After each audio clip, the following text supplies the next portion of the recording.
नमस्ते, मैं वात्सल्य और आप देख रहे हैं स्वधर्म। 15 जून 2020 ये वो दिन था जब भारत और चीन के बीच बॉर्डर पर संघर्ष शुरू हुआ।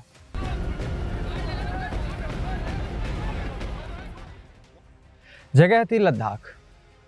लगभग 4 साल तक गतिरोध के बाद 2024 में जाकर मामला पूरी तरह सुलझ पाया। इसमें कितना नुकसान हुआ और कितना फायदा ये अभी स्पष्ट नहीं है।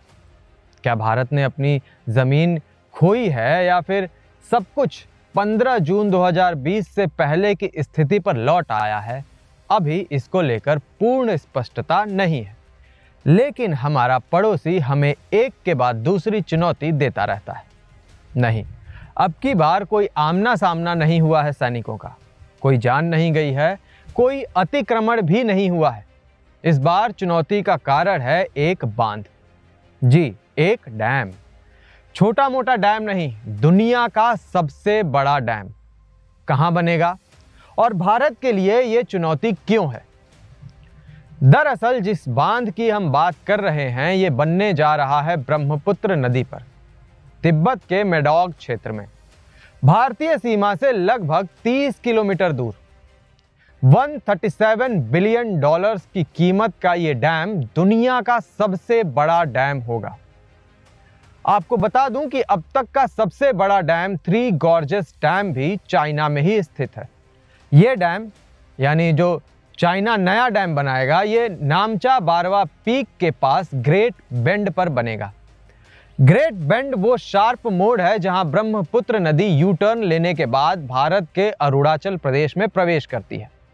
यहां पर नदी कम से कम 2000 मीटर के ढलान पर नीचे की ओर आती है, जिस कारण इस क्षेत्र में डैम बनाना विद्युत उत्पन्न करने के दृष्टिकोण से बहुत लाभदायक है, लेकिन उतना ही अधिक चुनौतीपूर्ण भी है और अपने आप में इंजीनियरिंग कुशलता की मिसाल भी हो सकती है।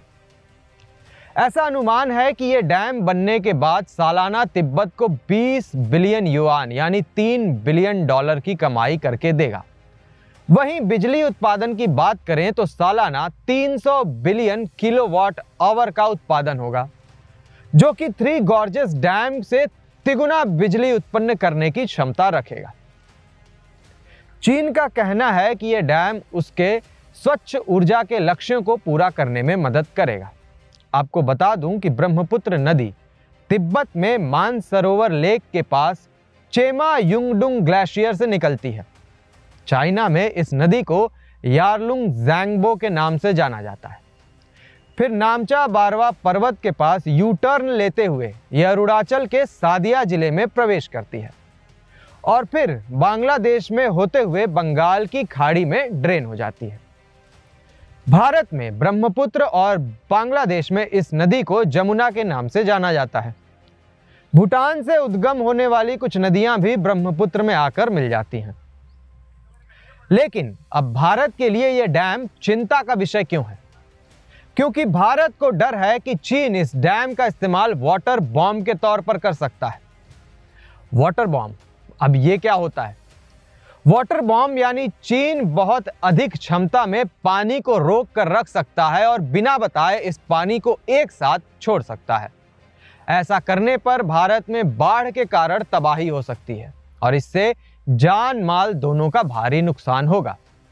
न केवल भारत में बल्कि बांग्लादेश पर भी संकट आ सकता है।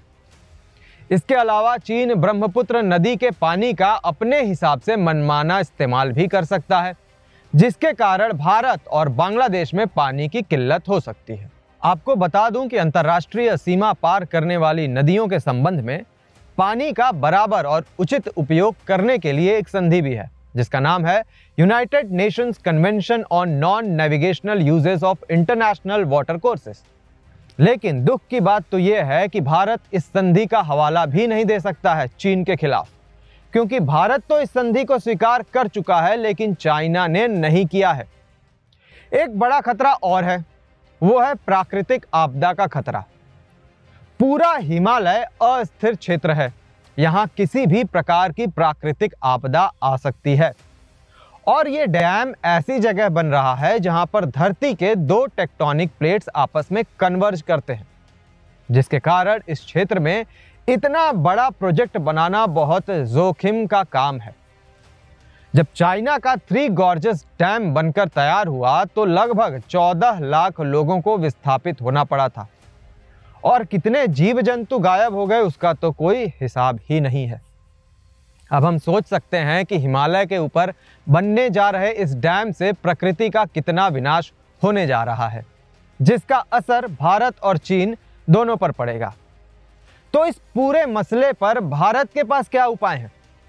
भारत और चीन ने 2006 में एक्सपर्ट लेवल मैकेनिज्म स्थापित किया था, जिसके अंतर्गत चीन भारत को सतलुज और ब्रह्मपुत्र नदियों के हाइड्रोलॉजिकल डेटा यानी पानी संबंधित जानकारियां साझा करेगा।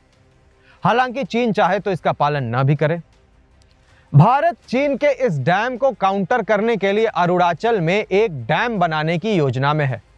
यह डैम भी अपने आप में एक विशाल डैम होगा। हालांकि प्रकृति के दृष्टिकोण से ये दोनों ही डैम बहुत हानिकारक साबित होंगे।